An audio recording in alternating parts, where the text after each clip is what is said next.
Begitu pandai iblis itu menyamatkan imamah dan jubah dengan warna putih. Iblis, siapa yang dimaksud iblis? Begitu pandai iblis menyematkan imamah dan jubah dengan warna putih. Setahu saya jubah dan imamah itu kan sunnahnya Rasulullah. Saya juga mendengarkan perbandingan ya tadi. Haruskah diganti kuda lumping diganti dengan unta lumping? Itu mengingatkan saya dengan puisinya Ibu Sukmawati yang juga membanding-bandingkan syariat Islam dengan syari konde, bahkan juga dengan cadar. Yang lebih parah adalah membandingkan suara kidung dengan suara azan. Katanya lebih indah suara kidung gitu guys. Coba simak video berikut ini. Aku tak tahu syariat Islam. Yang ku tahu, suara kidung ibu Indonesia sangatlah elok, lebih merdu dari alunan azanmu. Assalamualaikum warahmatullahi wabarakatuh. Selamat datang kembali di channel Dodi Sefriadi. Yang baru mampir di channel ini, langsung aja klik tombol subscribe di bawah dan klik juga loncengnya sebagai notifikasi agar ketika saya mengupload video terbaru kalian mendapatkan pemberitahuan. Kalian juga bisa follow Instagram aku Dodi Sefriadi 29 gitu guys ya. Oke, kali ini saya akan mereaction video atau puisinya Gus Miftah gitu guys ya, yang dibacakan pada saat acara Dalang Menggugat gitu guys ya, yang juga menampilkan karakter wayang yang diduga itu adalah Ustadz Khalid Basalamah. Dan puisi yang akan kita reaction kali ini mungkin juga ada kaitannya dengan Ustadz Khalid Basalamah gitu guys ya. Coba kita putarkan ya puisinya. Niki kalau mungkin malam hari ini satu kalimat yang saya tulis, mungkin besok yang viral di media massa niki mangrungokke tenanan. Niki pesan. Berarti Gus Miftah sudah tahu ya bahwa ini akan viral di media sosial gitu guys ya, puisinya gitu. Coba kita putarkan. Kula dalu menika. Nggih. Bismillahirrahmanirrahim. Sigro milir sang gedek sinaga bajul. Wah. Apa itu? Saya nggak paham bahasa Jawa.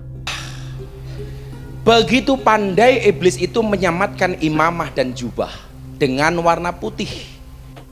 Iblis, siapa yang dimaksud iblis? Begitu pandai iblis menyematkan imamah dan jubah dengan warna putih. Setahu saya jubah dan imamah itu kan sunnahnya Rasulullah, warna putih, warna hijau, dan lain-lainnya juga ada yang warna lain. Jadi siapa nih yang dimaksud iblis gitu ya? Karena setahu saya juga ulama-ulama selain Ustadz Khalid ya, Ustadz Khalid nggak pakai imamah ya kayaknya ya. Selain itu juga banyak ya ulama-ulama lainnya yang menggunakan imamah warna putih, jubah warna putih. Ya ini nggak tahu lah, coba kita simak lagi. Seakan begitu suci tanpa noda dengan menghitamkan yang lainnya. Haruskah kuda lumping diganti dengan unta lumping? Kuda lumping diganti dengan unta lumping. Ya, coba kita dengar lagi. Atau haruskah gamelan diganti dengan rebana? Pohon kelapa diganti dengan pohon kurma? Oh, ini ada kaitannya dengan orang yang suka ke Arab-Araban gitu ya. Ada kaitannya dengan Arab gitulah.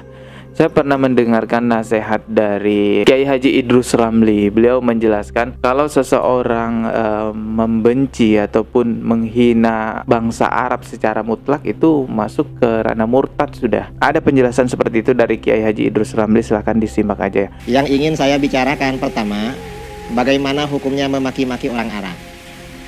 Kalau yang dimaki-maki orang Arab secara mutlak, secara fikih, maka hukumnya murtad. Mengapa? Karena Rasulullah SAW masuk di situ. Kalau secara mutlak, kalau yang dimaki-maki orang Arab itu tidak secara mutlak, misalnya orang Arab yang ada sekarang, itu gak boleh dan dosa besar. Mengapa? Orang-orang Arab sekarang yang soleh-soleh itu banyak dan kena mereka. Ini seperti diterangkan oleh Al-Imam Syihabuddin Ibnu Hajar Al-Haytami dalam kitabnya Al-I'lam bi Qawaid al-Islam. Satu kitab khusus karangan beliau yang membicarakan tentang hukum-hukum murtad. Ya, seperti itulah kurang lebihnya penjelasan dari Kiai Haji Idrus Ramli. Coba kita simak lagi ya, ini puisinya. Dan haruskah nama Nabi Sulaiman diganti karena mirip kata-kata Jawa? Betapa luas iblis itu menghamparkan hijab dari kekerdilan otaknya. Iblis lagi. Siapa sih yang dimaksud iblis ini?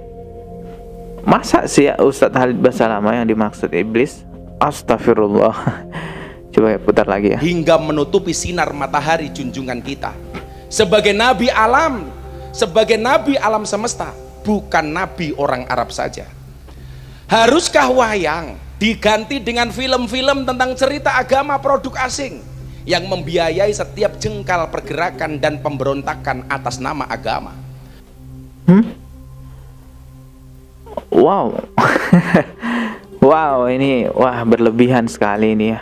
Udahlah, kita lanjut lagi puisinya. Kamu siapa? Aku tahu jenggotmu panjang tapi belum tua. Jenggot lagi. Ada apa dengan jenggot? Kan sunnah juga. Wajar tak tahu budaya dan tak tahu tata krama. Bagiku, Tidak semua ya orang yang berjenggot itu tidak tahu tata krama dan tidak tahu budaya.